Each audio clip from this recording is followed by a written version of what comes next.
Hey, hey, hey. Thanks for joining me for today's episode of Play With It with Cass Allen. I'd like to thank everyone who showed an outpouring of support for me during the transition of my big bro. It was definitely a difficult period, and all of the heartfelt emotion that I received from you all was comforting and resourceful. So thank you from the bottom of my heart and the hearts of my family for extending yourselves to us. We're going to move on to the topic of today, which is family. Today we're talking about birth, the root of the family, where it all begins. We come through this portal, and next thing you know, it's a wham wham period, and we're here crying, what the fuck is going on? What is all this about? We're attached to this umbilical cord. As we come in, it's like a bungee rope, and we're traveling through that dark space, and we're holding on to that, and we slide into this light, um, through the holiness of our mothers, what I feel is a very holy union. That first few months of our lives, I'm trying not to say 9 because that shit is not even standard anymore. Those months where you're tied to that umbilical cord to sustain your life force, and I know there are exceptions, people that are born under different situations that don't involve, being directly in a womb, but we're just speaking on that. That's the context here, kids that are being born and they have that tie to their moms, to that umbilical cord, that cord that is a life force, the cord where they get their food, where they get their everything up until they're cut. I believe that's one of the tightest relationships there can be.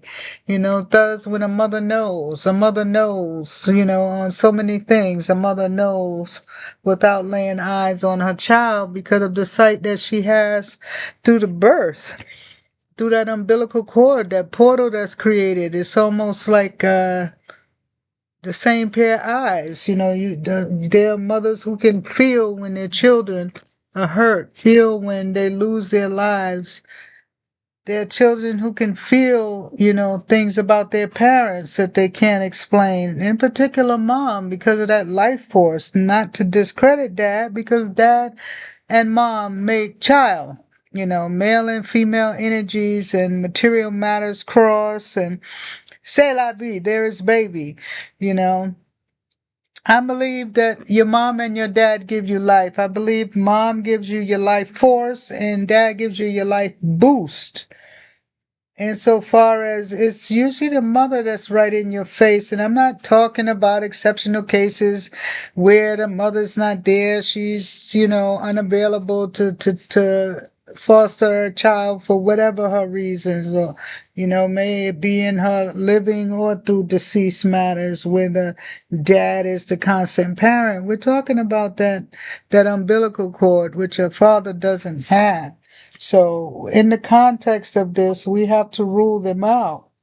There no way do we detract from the value that anybody brings to parenting, because I know this can turn into a debate with some as well. So let's take the context that has been put forth and move forward. I think that the father creates more of a life boost. I was watching a young man on a show today who talked about fatherhood and how different he feels as a father today versus 20 years ago. He felt that, hey, I dropped my seed, she's pregnant, and now she got to handle this. She's the mom. I'm the one who goes out and I'm making the money, and that's that. He said today he looks at it differently and he realizes all the psychological, physical things that women go through, and perhaps even financially, definitely emotional, as they undergo childbirth. And he no longer sees it as, such absolute roles. He now sees himself as someone who needs to be supportive of some of the processes that she goes through. I think it's made him more empathetic. So in that way, certainly, for example, as well, this male is performing a boosting force, for his woman. And back to the child, we have this child, as I said, coming into this earth and creating relationships with these beings, if this child is lucky enough to experience having a mother and a father, which some people do not, as we all know. But if you are, imagine the ties just from the smells, just from having your DNA as a combination of these two people. No ifs, ands, or buts about it. That's it. Whoever they are, you are now the result of that, because one times one equals another one. These are the relationships that come first, if you're lucky enough. As I said, unlucky is another subtopic of this, so we'll save that for the end. Some of you, as you come in here, you come with pre-existing siblings. Keeping in mind, all siblings, if they're from the same parents, obviously share the same blood. However, the shifts of that blood differ based on the composition. Maybe one kid has 30% of their mom, one has 40, one 70. Take these things into account along with traits that come, through DNA registers that mandate certain lacks of behavior, if you will. Perhaps you are born with a neurological structure that doesn't permit you to see things in a pattern that's more prevalent in society than not, to be gentle with it. There's so many ways that you come onto the planet with this blood that could be surrounding you if you have siblings. So let's take, for instance, that you do. There are some similarities between you, obviously, some hints of smells, and definitely you have the same blood. It's just different mixes of that blood based on, again, what part of each parent you take on as a structure form. Then as we begin to, through our birth, rely on these human beings for survival, we take a more, I would say, close angle with these beings because we know these are our sustainers. We take them as security blankets. I know when I'm around these two people, I will have milk, I will have food, I will have shelter. It becomes a structure of living, quality of life without even conversation because who the hell is talking at, a few months old in general?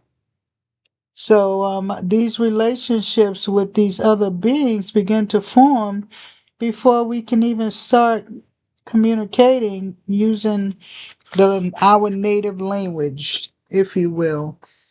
Even when it comes to sitting at tables sometimes and mumbling with another sibling that might be a twin before native language is formed and making certain faces to show objection and pleasure even before words are formed. We're already beginning, to set forth relationship with people, just not necessarily words. So as I speculate, I would imagine that these relationships would be some of our deepest because they're formed before we can even speak.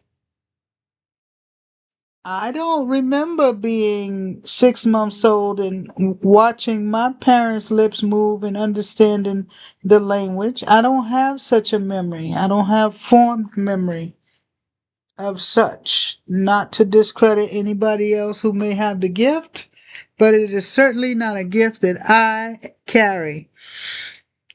But I do remember my mom being that force, my mom being that person who was giving me structure, my mom being that person who was giving me my to-do list, my mom being that person that was wiping the cold from my eyes, my mom being that person that was making sure I was warm enough to go out the front door. My mom being that person that made sure that I ate my 3 meals a day, and I could go so forth and so on. And that's how I believe that Holy Union is born. I remember sitting at the kitchen table and looking up at the big 3x2 chart on the kitchen wall for the recommended daily allowances of our vitamins and nutrients, the share of proteins, vegetables, carbs, all that shit up on the board, because mom wanted to make sure that her babies had a good balance of nutrition and they had the strength for the day. I don't ever remember my dad presenting these things to me, but I do remember some wonderful moments with my father. My father taught me how to cook. He gave me that boost. He taught me how to make eggs. He taught me how to make hot dogs. He taught me how to make breakfast, and he taught me how to make those weekend meals. He taught me all the quickies, and I rely on them today. So he gave me that boost, after my mother was making sure I was having all these things. He made sure there was the money in the house to do those things. He made sure that he went out all day. We didn't see his ass, and did what he had to do to make sure we had money. He was that boost, you know. Your mom put that coat around you, but your dad bought the coat. Something I think that some dads don't get credit for is the hustle that they go through to provide for their families. Sometimes in missing them at home, it's because they're trying to make sure we have a home. And I think that gets lost. I was watching a show where a young man was speaking to that about how often it's, even if dad's around, he's not quite there because he's on his hustle. He's sitting there on the phone talking to his homies, or, he's trying to make that next dollar while mom is running around the house. He's still chilling, watching the game or what have you, but he's giving you that boost. But it's your mom that's giving you that life. She's the one in the kitchen making sure everybody can eat while they're all gathered in the dining room. But he's the one who bought the food, but she's the one who did the shopping. So together that balance is what can really unify a relationship between children and their parents, as the parents proactively collaborate to ensure the child is developed in a healthy manner. And a part of that is supplying their brains with the proper nutrients so that they can be cognitive and strong, educate themselves on how to live their lives based on the forces and the boosts that they've been given by their parents.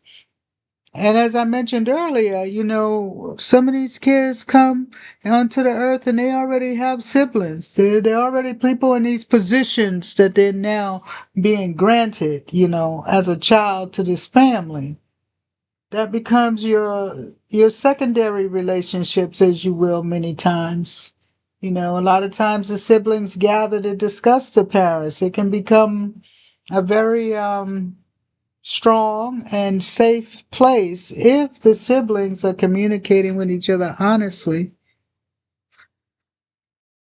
It is a very interesting road, I can say, as a sibling myself, as each one seeks identity and collaboration at the same time.